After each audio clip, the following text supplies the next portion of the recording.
மத்தேயு நற்செய்தி அதிகாரம் 11. விண்ணரசின் தன்மை. இயேசு தம் 12 சீடருக்கும் அறிவுரை கொடுத்து முடித்ததும் பக்கத்து ஊர்களில் கற்பிக்கவும் நற்செய்தியை அறிவிக்கவும் அவ்விடம் விட்டு அகன்றார். விண்ணரசின் பின்னணியில் திருமுழுக்கு யோவான். யோவான் சிறையில் இருந்தபோது மெசியாவின் செயல்களை பற்றி கேள்வியுற்று தம் சீடர்களை அவரிடம் அனுப்பினார். அவர்கள் மூலமாக வரவிருப்பவர் நீர்தாமா அல்லது வேறு ஒருவரை எதிர்பார்க்க வேண்டுமா என்று கேட்டார்.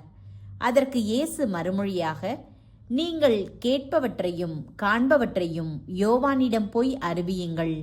பார்வையற்றோர் பார்வை பெறுகின்றனர், கால் ஊனமுற்றோர் நடக்கின்றனர், தொழுநோயாளர் நலமடைகின்றனர், காது கேளாதோர் கேட்கின்றனர், இறந்தோர் உயிர் பெற்று எழுகின்றனர், ஏழைகளுக்கு நற்செய்தி அறிவிக்கப்படுகிறது.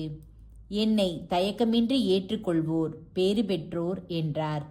அவர்கள் திரும்பி சென்றபோது இயேசு மக்கள் கூட்டத்திடம் யோவானை பற்றி பேசத் தொடங்கினார். நீங்கள் எதை பார்க்க பாலை நிலத்துக்கு போனீர்கள்? காற்றினால் அசையும் நாணலையா? இல்லையேல் யாரை பார்க்க போனீர்கள்?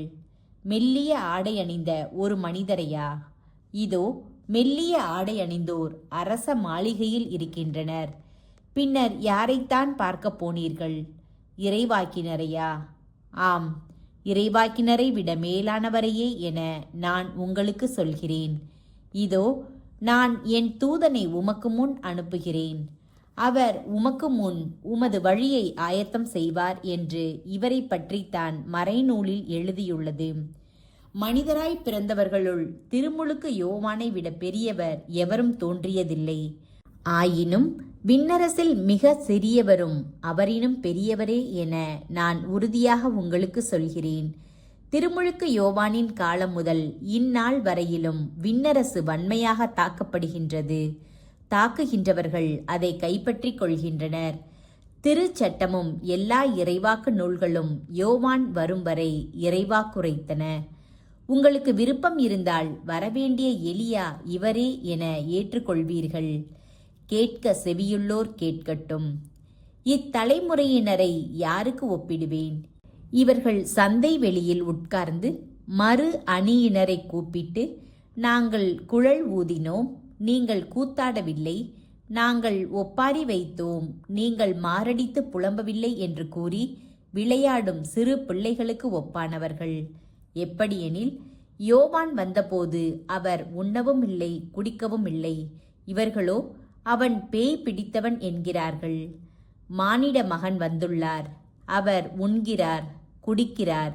இவர்களோ இம்மனிதன் பெருந்தீனிக்காரன், குடிகாரன், வரி தண்டுபவர்களுக்கும் பாவிகளுக்கும் நண்பன் என்கிறார்கள்.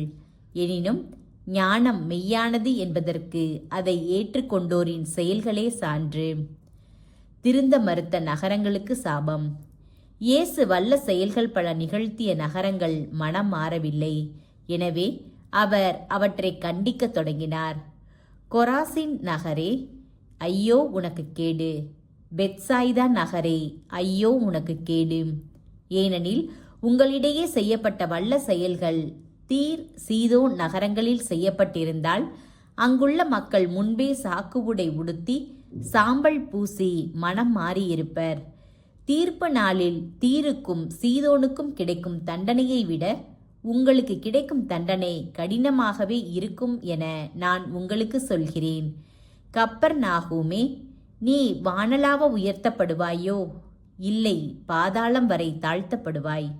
ஏனெனில் உன்னிடம் செய்யப்பட்ட வல்ல செயல்கள் சோதோமில் செய்யப்பட்டிருந்தால் அது இன்று வரை நிலைத்திருக்குமே. தீர்ப்பு நாளில் சோதோமுக்கு கிடைக்கும் தண்டனையை விட உனக்கு கிடைக்கும் தண்டனை கடினமாகவே இருக்கும் என நான் உங்களுக்கு சொல்கிறேன். தந்தையும் மகனும். அவ்வேளையில் இயேசு, தந்தையே, விண்ணுக்கும் மண்ணுக்கும் ஆண்டவரே, உம்மை போற்றுகிறேன். ஏனெனில் ஞானிகளுக்கும் அறிஞர்களுக்கும் இவற்றை மறைத்து குழந்தைகளுக்கு வெளிப்படுத்தினீர். ஆம் தந்தையே, இதுவே உமது திருவுளம். என் தந்தை எல்லாவற்றையும் என்னிடத்தில் ஒப்படைத்திருக்கிறார். தந்தையை தவிர வேறு எவரும் மகனை அறியார். மகனும் அவர் யாருக்கு வெளிப்படுத்த வேண்டுமென்று விரும்புகிறாரோ அவருமன்றி வேறு எவரும் தந்தையை அறியார் என்று கூறினார். இயேசு தரும் இளைப்பாறுதல்.